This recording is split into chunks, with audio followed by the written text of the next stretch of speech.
This is Nightly Business Report with Tyler Matheson and Sue Herrera.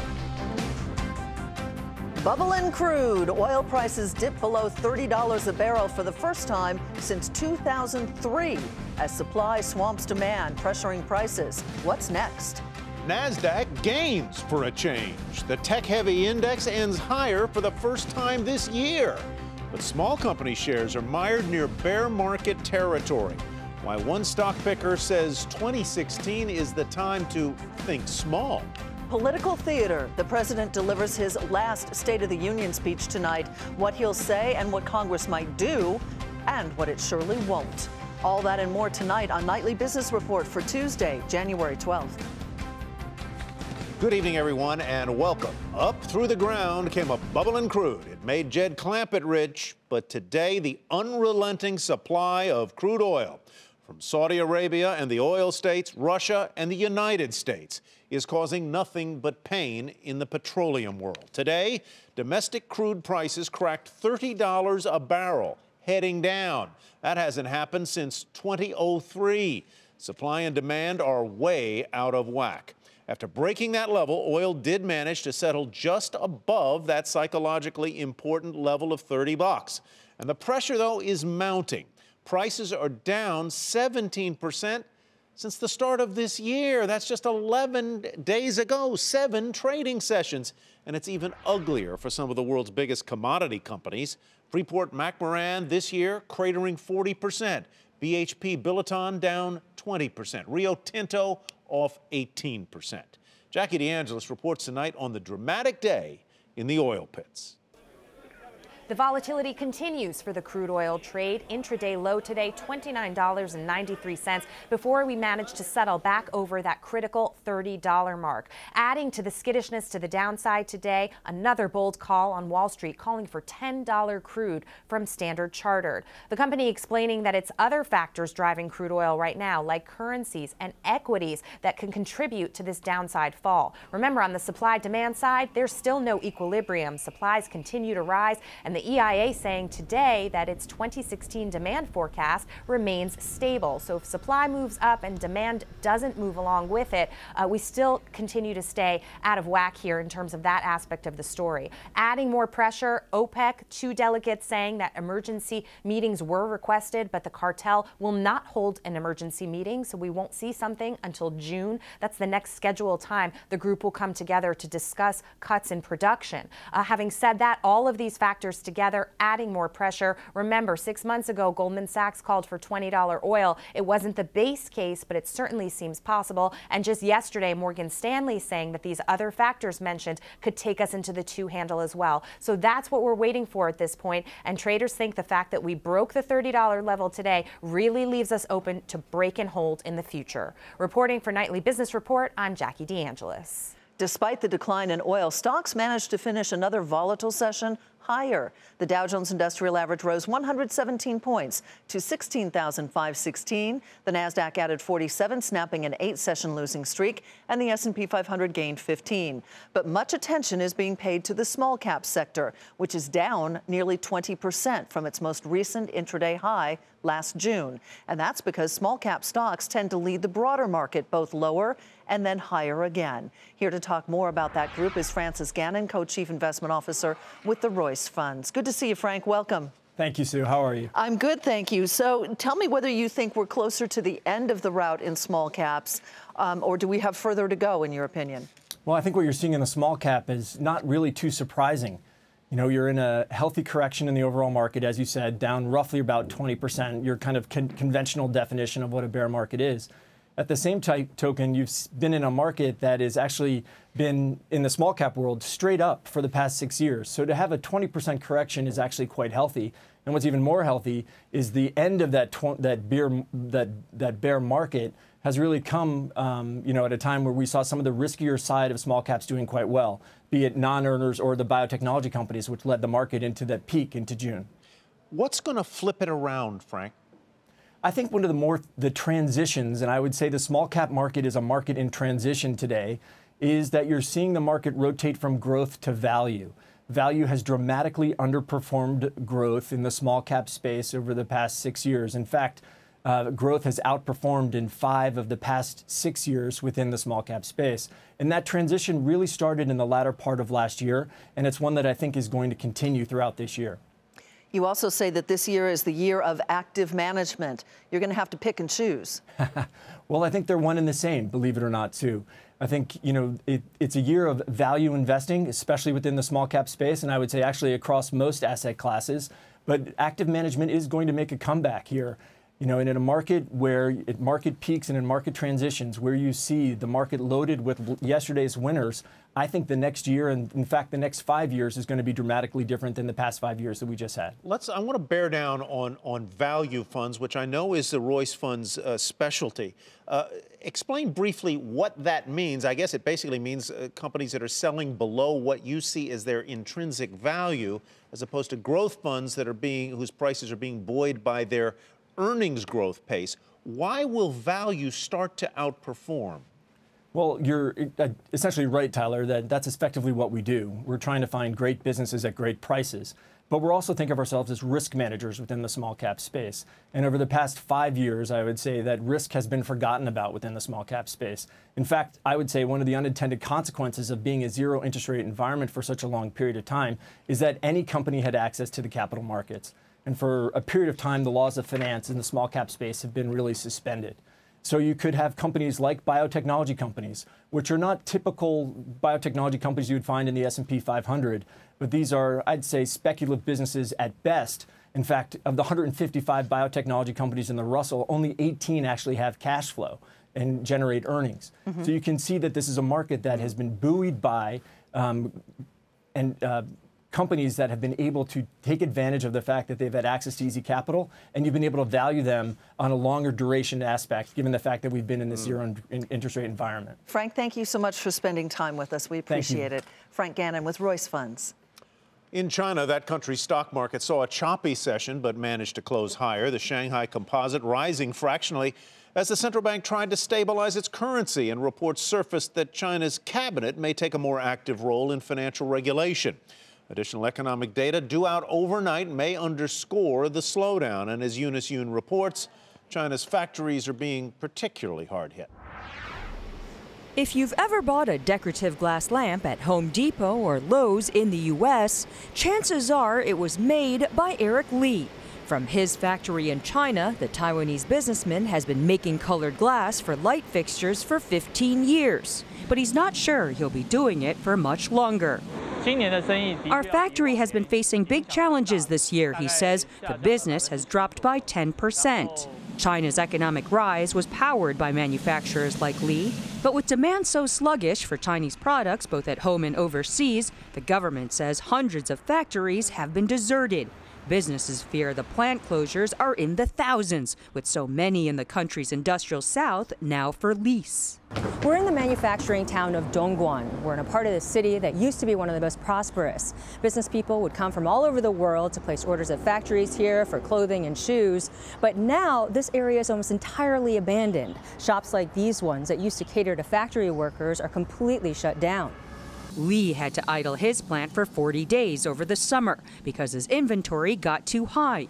He's also been battling rising costs. Higher minimum wage and rising living standards have forced him to offer pay raises of as much as 10% every year for the past 5 years, to the current salary level of more than $1,000 a month for many of his workers.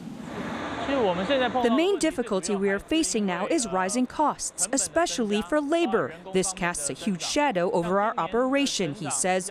The recent devaluation of the Chinese currency has helped narrow losses, but Lee only sees it as temporary relief. I'm afraid what we have seen of the slowdown is just the beginning, and it's far from the bottom, he says. His survival strategy? We play every day. Praying for a miracle in China's rapidly cooling economy. For Nightly Business Report, I'm Eunice Yoon in Shenzhen. The head of the International Monetary Fund says slower but more sustainable growth in China may actually benefit the world in the long run. But Christine Lagarde made it clear that there are risks to China's economic transformation. In the short run, however, this transformation generates spillover effects through trade and lower demand for commodities, as well as through financial channels. At her speech in Paris, Ms. Lagarde also said interest rate hikes by the Federal Reserve need to be gradual or they risk hurting already fragile emerging economies. To the job market now, the number of openings rose in November. The Labor Department reports an increase of 82,000 in its monthly survey. More people also quit their jobs, which is viewed as a sign of growing confidence in the labor market. And the economy is just one of the many topics President Obama is likely to touch on during his State of the Union address tonight. John Harwood is in Washington with more on what we can expect to hear. Good to see you, John, as always. Hey, Sue. White House aides say President Obama will deliver kind of a different kind of State of the Union address tonight. What do they mean by that? Well, typically State of the Unions are long speeches that include a request for Congress to take action across a wide front, big issues, small issues. The president's getting to the end of the line. He's got a Republican Congress. He knows they're not going to give him a lot, so he's simply not going to go through that. He's going to do some looking back, nostalgically, looking at the distance that the United States has traveled under his presidency from the days of the financial crisis and the Great Recession, but also look forward and try to give some prescriptions for where the country needs to go, even if it doesn't go there during his presidency. So if he's not going to ask the GOP-controlled Congress for specific legislative priorities, what does he want from them? Well, he'll ask for a couple in particular. The most notable, I would say, are the Trans-Pacific Partnership, the big trade deal. Congress has given him fast track to a way to move that quickly through Congress, but Congress isn't sure they want to move it that fast. Paul Ryan's more interested than Mitch McConnell in the Senate, so he's going to ask for that. The other thing is the new authorization to use military force in Syria. The administration has been acting under the old authorization that dates back to the Iraq War. They say they can continue to act, but they would like a new statement from Congress to demonstrate unity of purpose in the United States strategy against ISIS. The president did face some setbacks in 2015 on the fight against ISIS in particular, but he had a lot of successes as well. So gauge the mood of the president as he goes into his final State of the Union for us. So I think the president's going to be more upbeat in this State of the Union address than he's been for any of the prior ones. He believes that with 292,000 jobs added last month, just as to underscore the economic recovery, that the economy is in solid shape. He believes that the record auto sales are signs that his policies have worked. He's gotten action internationally on climate change, on Iran's nuclear program. All of those things lead him to think he's coming to his last year with a sense of momentum, and part of what he wants to do is galvanize the public to press for priorities that he may not achieve during his presidency, like immigration reform and paid family leave, things like that. All right, John, we'll be watching. Thank you. John Harwood in Washington. Still ahead, why fourth quarter earnings could be the next hurdle for the market and your money.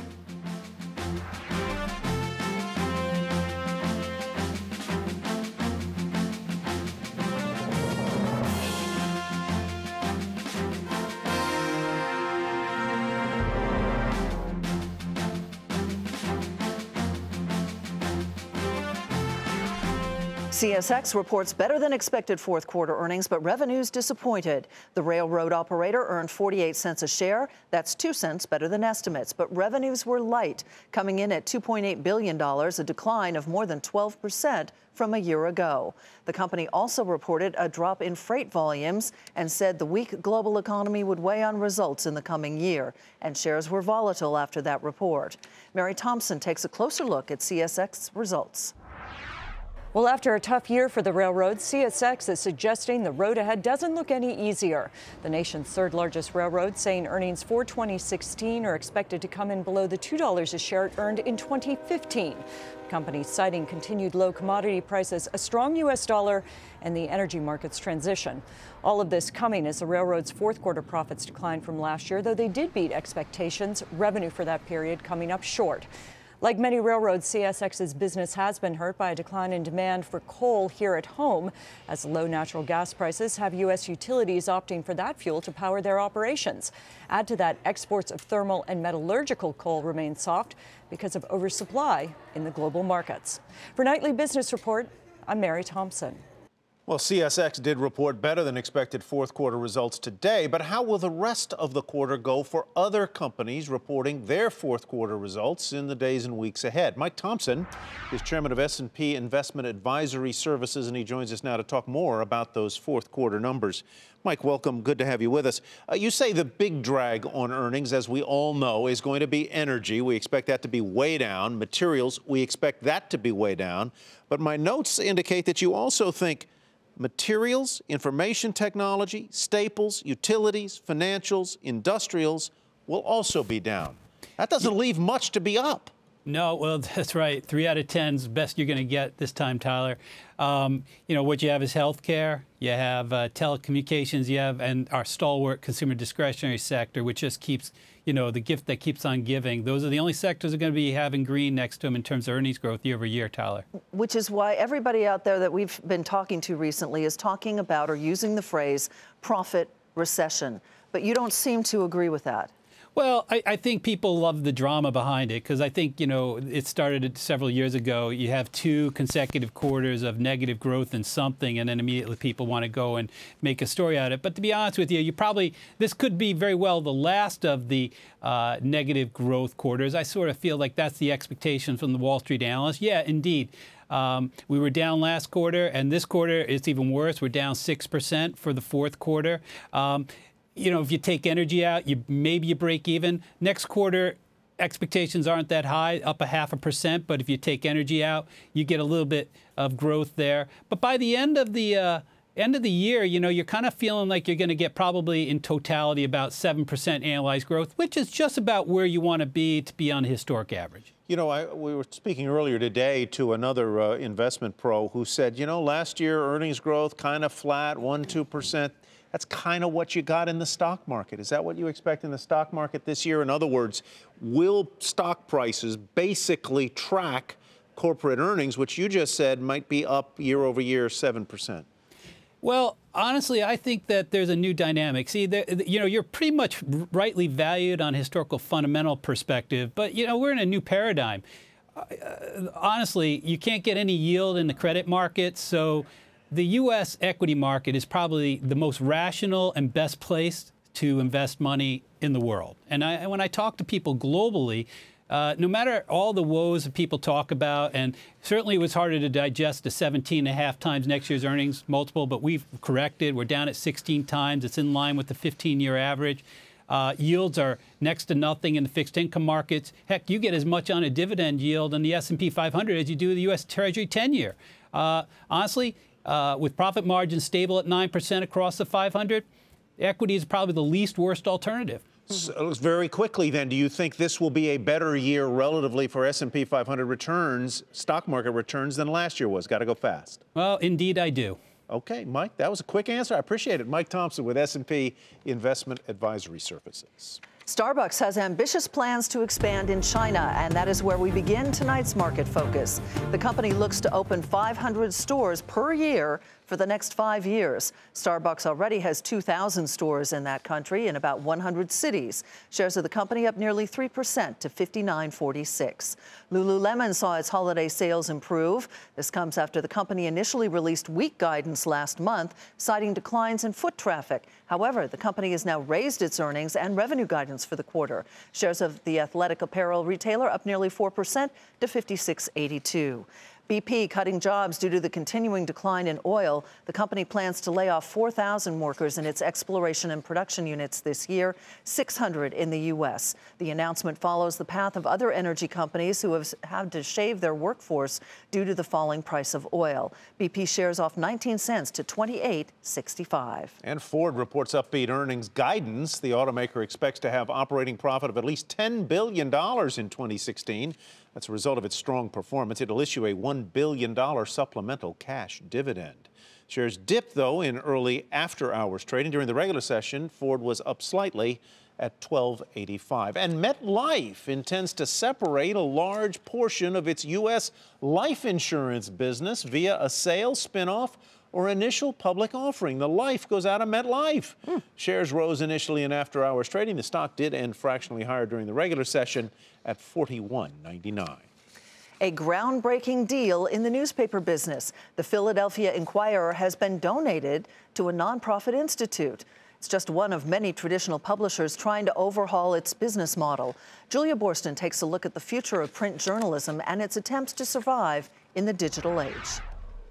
Monday, the Nation announced it's implementing a paywall. Today, the owner of the Philadelphia Inquirer, the Philadelphia Daily News, and Philly.com has donated the media company to a foundation in the hope that a nonprofit business model will help them survive. And the New Republic put itself up for sale. Its owner of the past nearly 4 years, Chris Hughes, saying he, quote, underestimated the difficulty of transitioning an old and traditional institution into a digital media company. It's clearly a tough time. It's capricious, and there are going to be some survivors and some fatalities in this. It's not going to be easy transition. We've seen it right along, and it's been in progress for 15 years. Very difficult to monetize content. These announcements come in the face of rising questions about how many people are actually reading articles in Apple's News app, to which all the major publishers are contributing. But there are signs of hope from two of the most established publishers. The New York Times CEO telling me in December that he expects the company to return to strong digital ad growth. And the publisher's CEO just announced that it's already making money off virtual reality after distributing Google Cardboard headsets to 1 million newspaper subscribers. And the Washington Post has seen a surge in traffic under Jeff Bezos' ownership, surpassing the New York Times in unique visitors for 2 straight months. It's chaos. But all these legacy players are up against a slew of rivals, including Vice, BuzzFeed, and new millennial-focused news apps such as Mike, Vocative, and Fusion. And free services have the advantage. People are unwilling to pay for content because it got free 10, 15 years ago. And it's hard to get that genie back in the bottle. There's no doubt that the 80 million young people in the U.S. are interested in news. It's just a question of which services will be able to make it a profitable business. For Nightly Business Report, I'm Julia Borston in Los Angeles. Coming up, Office Space, the secretive startup that's making mysterious moves in the Palo Alto real estate market.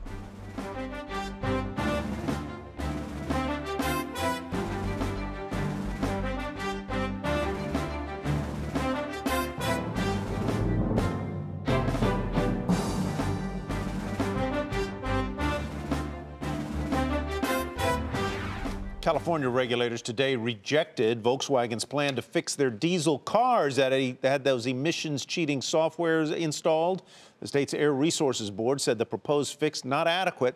In response, VW says it is developing a revised recall plan and that it is committed to working with California regulators. VW will meet with the EPA tomorrow. Palantir, a hot Silicon Valley startup that's also one of the most secretive, is scooping up a lot of property in a very pricey real estate market. And there are a few reasons why. Josh Lipton in Palo Alto explains. It's a $20 billion startup, best known for its clients such as the CIA. But Palantir is also becoming a force in Silicon Valley real estate. CNBC has learned that Palantir now leases more than 20 buildings in downtown Palo Alto, or up to 15% of total office space. There is 542 High Street, a building it remade into a company cafeteria for its 1,800 employees, or 101 Forest, best known to locals for the Phil's Coffee Shop, and recently Palantir signed a long-term lease at 261 Hamilton. Palo Alto real estate is some of the most expensive in the country, but that is not a problem for Palantir. Sources say the company generated revenues last year topping $1.5 billion. Palantir's software allows government agencies to see relationships among large amounts of data, such as phone records. And that's one reason it needs so many different facilities. It sometimes has to operate in offices outfitted with special security. I'm sure that their computers are behind double locked doors, that they need biometrics to enter into those buildings, into those rooms. And more than biometrics, I'm sure they have to have a special passcode. And so the idea is it's physically locked down. Beyond security, Palantir wants to stay close to Stanford University, where it recruits top talent. Palantir is the most popular destination among private companies for Stanford computer science graduates, according to data from LinkedIn. Palantir's expansion is a boon for the Palo Alto economy, but it squeezes the city's startup community. Venture capitalists say it is fundamentally changing the character and culture of this college town.